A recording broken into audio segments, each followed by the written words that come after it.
Foreign-born players in the Rugby Championship Squads for 2022, folks. We're going to look at the 4 squads, see how much kind of imported talent is in each of the 4 squads, and you guys can let me know your thoughts. If you don't want to listen to my rambling and just cut straight to the chase, I will put a link to the America's Rugby News site where this information comes from.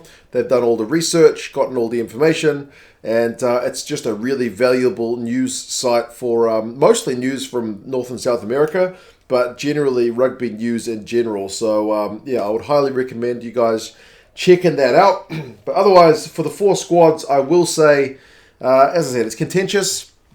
And everyone seems to have a different kind of standard about what they would see as kind of fitting or proper or right for a player to represent a certain country. Some people would say, ideally you should be raised and go through the system to represent that country. At the international level, other people would say it doesn't matter where you learn your rugby education. If you've got a parent from that country, you're still equally qualified to represent the country, even if you've never set foot there. Other people would say, I genuinely don't care. I just want to see the best rugby players play. They can qualify through residency, a grandma, your parents, born there. It really doesn't matter. So, everyone's got their own take on it. But all we can do with is go through the laws as set out by World Rugby. And all of us can kind of argue about what's right and what's not. So we'll start with one of the easiest squads to go with, and that's South Africa. South Africa has a grand total of no players who are foreign-born or foreign-raised. So they all went through the South African system. They're all born in South Africa. Traditionally, the only times South Africa's had any imported players has been the Beast, and I think Raymond Rule are the 2 most recent guys who've put on the Springboks jersey who weren't kind of born in South Africa. But both had part of their rugby educations in South Africa anyway. So South Africa is a pretty straightforward one out of the blocks to go with 0. And actually, likewise, Argentina is pretty much the same with no guys who are foreign-born. Although, according to the article on the America's Rugby News, Lucas Paulos did spend a fair bit of his childhood abroad away from Argentina. But he's always been a big Argentinian fan. I think he spent some time in Spain and spent some time in France. So his rugby education cannot solely be attributed to Argentina. But he's certainly, I think, Argentinian parents, Argentinian born, Argentinian partly raised. But he's had parents who travel. And that's part of the rich tapestry of life, right? Not everyone stays in the same country throughout the whole life. People have kids in different countries like me. 2 kids, 2 different countries. Life happens. Next is Australia with 8 foreign-born players. Now, when I say 8, there's kind of a couple of different categories with these 8 guys because some of them, whilst being abroad, did actually learn their rugby in Australia, which I, for one, would say that makes you just as eligible to play for Australia as someone born in the country. That's just my take on it. That's Quade Cooper, who moved to Australia, I think, when he was like 13. So he's had most of his rugby education in Australia. That's Noah Lolosio and Lalakai Foketi. So all these 3 born in New Zealand, but there's a lot of New Zealand immigration to Australia. There's I think over 500,000, or is it more, New Zealanders who live in Australia. A lot of New Zealanders move to Australia to make more money, basically. And it doesn't surprise me that there are kids like that who've grown up to Kiwi parents, but they've gone through the Australian rugby education and represent Australia, the place where they were raised. So that's 3 of them. Then you got a couple of guys who came over to Australia for rugby league. That's a couple of your Fijian guys in Vunivalu and Korombete.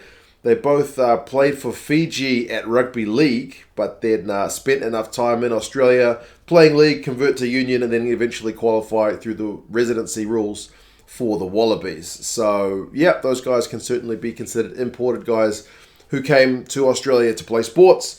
And then a couple of guys who came to Australia relatively young, but certainly experienced their rugby education elsewhere. There's Taniela Tupou, who was born in Tonga, went through the New Zealand schoolboy system, ended up playing for the Reds and then Australia. Hunter Paisami, born in Samoa, again, New Zealand schoolboys, and then over to Australia. And then Ire Simone, again, New Zealand schools, and then moves over to Australia to play sports, and eventually qualifies for Australia. So that's 3 guys who've gone through their childhood in Australia, and then the other 5 who've kind of moved over to Australia at whatever age, but kind of old enough to be going for the purposes of sports. And the last one is New Zealand. Now, to be honest, I think in recent years, it's always been New Zealand who's had fewer kind of foreign-born players than Australia. And if you're having a kind of aha moment, like, caught you bloody Kiwis, pillaging all the talent from the Pacific, well, I mean, kind of yes and no. There's certainly, I would say, 4 guys who've moved to New Zealand for sports, but the majority did not. You've got Ethan de Groot, Aidan Ross, who are both born in Australia to Kiwi parents who moved back as children.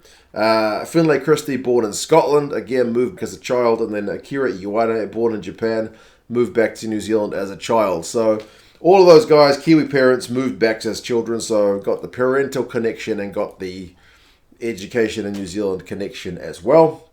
So that's kind of a quarter of your 12 out of the way. And then you've got other guys who all came to New Zealand as children, between the ages of 2 and 14, so not for the purposes of rugby. It just happens that their parents moved from the islands to New Zealand, probably to make more money. The same way Kiwis moved to Australia to make more money, that happens really commonly in New Zealand. So Lester Whainganuku and Ofa Tuangawhasi, born in Tonga, moved to New Zealand, and then Roger Tuivasa-Sheck and Nepola Lala, born in Samoa, moved to New Zealand. Like I said, Lester was the youngest at 12 and Ofa was the oldest at 14.